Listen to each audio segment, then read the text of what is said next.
Episode 24 में हम देखते हैं हान अपनी बेटी एना को सुला रहा था। एना उसको परेशान देखकर पूछती है, क्या हुआ डैड, आप इतने परेशान क्यों हैं? हान बोलता है, मेरी एक फ्रेंड प्रॉब्लम में है, समझ में नहीं आ रहा है उसकी हेल्प कैसे करूं। एना कहती है, आप उनके लिए कुछ टेस्टी खाना खरीद कर ले जाओ, वो खुश हो जाएगी। अब सीन शिफ्ट होकर हमें रैन को दिखाया जाता है। वो चियोन के पास डरते हुए आती है और पूछती है, क्या हुआ ग्रैंडमा, आप मुझसे मिलना क्यों चाहती थी? उसे लग रहा था कि चियोन को सारा सच पता तो नहीं चल गया है, लेकिन चियोन जब दूसरा सवाल पूछती है वो रिलैक्स फील करती है। अब सीन शिफ्ट होकर हमें जुंग और हान को दिखाया जाता है।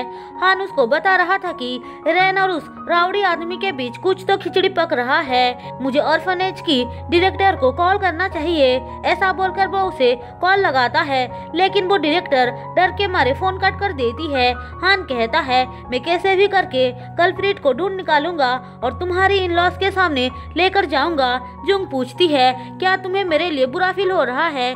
हान हाँ बोलता है। जुंग कहती है, इसमें तुम्हारी कोई भी गलती नहीं थी। हान बोलता है, मेरी बेटी एना ने कहा है कि मुझे तुम्हें एक अच्छा सा मील खरीद कर देना चाहिए। जुंग हंसते हुए बोलती है, मैं कोई बच्ची नहीं हूँ, वैसे भी तुम्हें मुझसे दूर रहना चाहिए। मैं नहीं चाहती हूँ लोग हम दोनों को लेकर गलत सोचे। हान ठीक है बोलकर चिढ़कर वहाँ से चला जाता है। दूसरी तरफ चियोन रैन से कह रही होती है, तुम अब सीईओ बन चुकी हो, तुम्हें सब कुछ अच्छे से हैंडल करना चाहिए। तुमने देखा ना, हान और जुंग को किसी ने लॉक कर दिया था, ऐसा फिर कभी होना नहीं चाहिए बोलकर वो चली जाती है। उनके जाने के बाद उसकी मॉम आकर बताती है कि जुंग और हान उसके अंकल के बारे में बात कर रहे थे, शायद उनको डाउट हो चुका है। रैन ये बात सुनकर घबरा जाती है। हम देखते हैं जुंग के डैड उसे कॉल करते हैं, लेकिन वो फोन नहीं उठाती है। वो बाहर आती है तो रैन को देखकर बोलती है, मुझे तुमसे बात करनी है। अब दोनों एक रूम में चली जाती हैं, जहाँ पे जुंग पूछती है, तुम्हें कब पता चला कि मेरे डैड ने तुम्हारे डैड को मारा है? क्या इसीलिए तुमने मेरे साथ ये सब किया? रैन हाँ बोलती है। जुंग कहती है, मेरे डैड बहुत अच्छे इंसान हैं, वो किसी को मार नहीं सकते हैं। रैन कहती है, मैंने खुद अपनी आंखों से देखा था, लेकिन तुम उस टाइम बहुत छोटी थी, तो इतने यकीन के साथ कैसे बोल सकती हो? रैन सिन के बारे में उल्टा सीधा बोलने लग जाती है, जिससे गुस्सा होकर जुंग उसे थप्पड़ मार देती है। उसके बाद दोनों के बीच लड़ाई हो जाती है। उनकी आवाज सुनकर रैन की मॉम अंदर आती है। वो जुंग से कहती है, तुम्हारी हिम्मत कैसे हुई सीईओ को मारने की? माफी मांगो। जुंग कहती है, इसने जो किया है उसके लिए उसे माफी मांगना चाहिए, लेकिन याद रखना मैं तुम्हें कभी माफ नहीं करूंगी। ऐसा बोलकर वो चली जाती है। अब सीन शिफ्ट होकर हमें सीन को दिखाया जाता है। वो सेंगचुल से मिलने आए थे, लेकिन सेंगचुल उनका फोन कट कर देता है।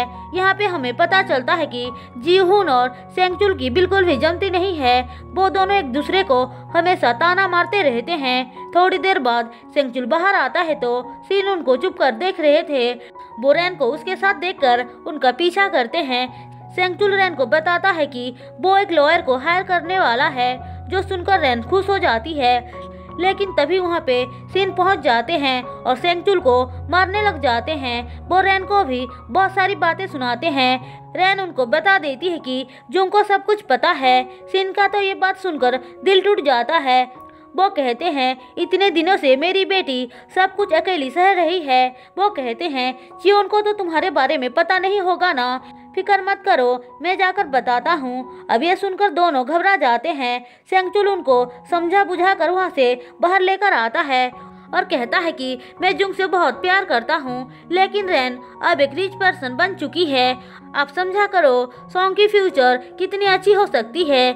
सिन गुस्सा होकर बोलते हैं, तुम्हें शर्म नहीं आता है? ये सब बोलते हुए सेंगचुल सोचता है, इस तरह से तो काम नहीं बन पाएगा, इसलिए फिर से झूठ बोलता है कि वो कभी भी जुंग को नहीं छोड़ेगा। जुंग भी मुझे डिवोर्स देना नहीं चाहती है। सिन समझ जाते हैं कि जुंग जरूर सॉन्ग के लिए ये सब कर रही है। वो सेंगचुल को पेपर देकर बोलते हैं, तुम्हें यहाँ पे लिखना पड़ेगा कि तुम कभी भी जुंग को नहीं छोड़ोगे।